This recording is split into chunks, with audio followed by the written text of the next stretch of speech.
Steve is in Milwaukee. Hi, Steve. How are you? Hey, Dave. I'm doing great. Appreciate the opportunity to talk to you. You too. So I'm an owner, and my company does custom paint finishes. We have 40 team members, and our revenue is $12 million. Wow. I have evolved and grown a lot as a leader over the past few years, and as I make positive changes in my company, I've noticed that it can be challenging to get buy-in, especially that I would expect and from my longest standing team members. So my question is, how do I better and quicker get commitment to our core values, particularly amongst those who have been with us the longest, and remember the old ways of doing things, and maybe even the old me? Well, one thing I would do, the first thing I do is just say all of that out loud.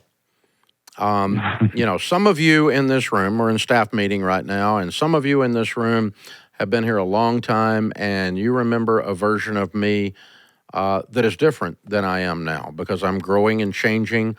Hopefully, I'm getting better, but that old version of me is gone, and this new version of me is here. I've been married 43 years. My wife will tell you she's very happy she's not married to the redneck, beer-drinking, hell-raising hillbilly that she originally married, that I've gotten better. I'm a much better husband, a much better man, a much better person than I was 43 years ago. Still not arrived, still not perfect, still she gets aggravated, but I'm on my journey. And so, sometimes I tell families also when they look up and they say, oh my gosh, we're deeply in debt. How do we tell the teenagers that we're not going on vacation? And you say, I got some bad news, I got some good news. The bad news is we're horrible at handling money in this family. The good news is we've discovered that and we've figured out how to fix it. The bad news is that temporarily there's going to be some pain associated with that fix because I'm selling everything in sight and we're not going on vacation. You get to stay and you get to eat and probably will get to go to college because of these moves. But for right now, you're not going to like some of the changes. And, so you just announce this to the team. Now, I tell our team that, and I also tell them everyone loves change that's good. Mm-hmm. That's good. Like, what if I announced to our whole team that all the food in our cafe was free starting now? That's a change. People would love that change, right? Sure. So they love change that they perceive as good. People, I always hear these leadership things where they say, well, people resist change. No, they don't. They resist change that they don't understand or that they don't perceive as good. And so, I've got a 1960 Corvette. I've got a 2014 Corvette. They don't make them like they used to. Thank God. That 2014 has got a lot of very cool stuff on it that had not even been thought of in 1960. So, we resist change, but we don't resist change that is better, that is an upgrade. And so anytime I'm introducing a change, I tell everybody that story, and I tell them that the change we think is good, and here's why we think it's good.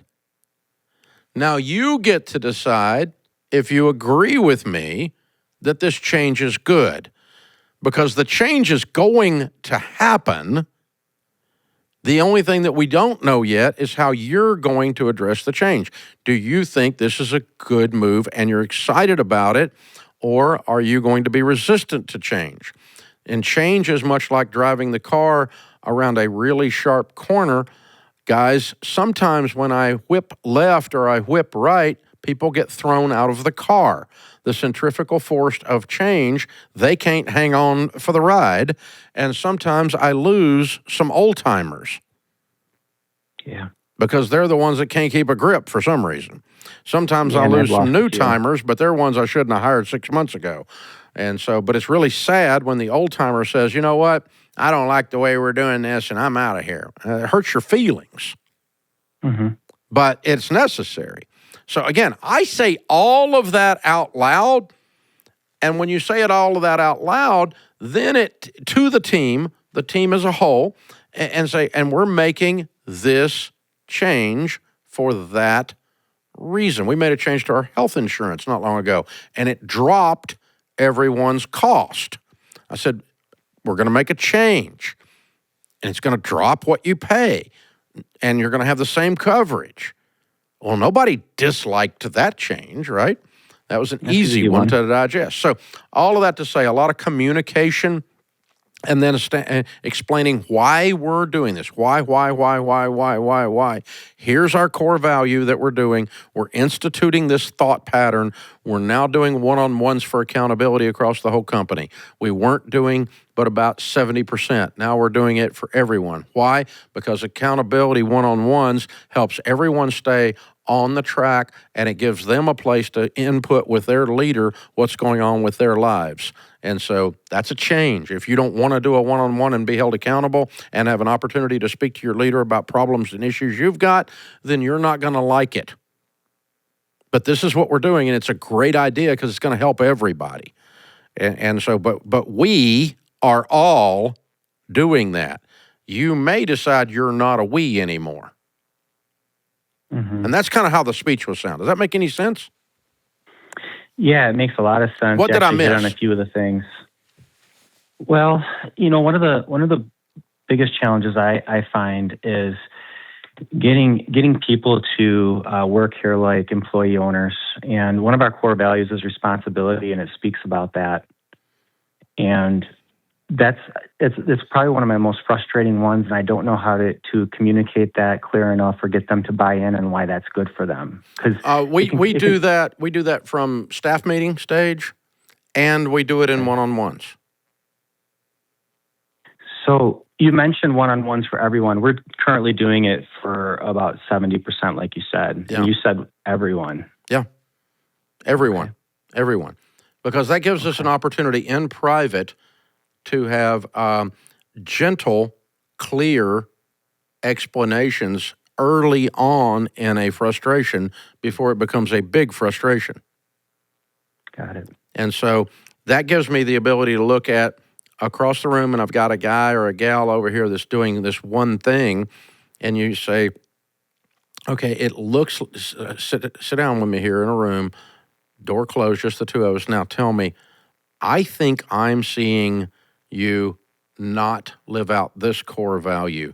It looks like you don't care as if you're an owner. It looks like you're kind of mailing it in, like this is a job, and you're just collecting a check. Is there something going on in your life, or is there something I can do to help you to where you can bring your full self into these issues and into your job?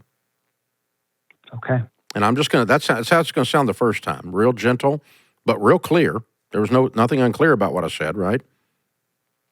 Very crystal clear. Yeah, and it would, if it's somebody was just sloughing off and screwing around and you say that to them, it goes all down their back, man, little sweat beads, you know what I'm saying? Sure. And so, because they go, oh crap, somebody is going to hold me to this, and I was doing that, and now I've got to decide, because they're going to bring it up again if I keep doing it. Yep. Sure. Yep. Because the one we call it around here is we call it self-employed. We all have a self-employed mentality. We all treat this place like we're an owner. And that means that we love our customers, we work hard, we bring excellence. It means a lot of things if you're the owner. And that's what you're talking about. That's a responsibility thing. And so you just go, hey, guy, this is our core value. And this core value is not a brochure thing. It's how we do stuff here. And it looks like you're not aligned on that. Is there something I can do to help you get aligned? Because it's going to be necessary for you to be aligned. Yeah. And what I've learned is if you got that one handled, you tend to get buy-in of all the other core values just based on that. Well, because they're gonna look at them and go, oh, he's freaking serious about this. It's not a game.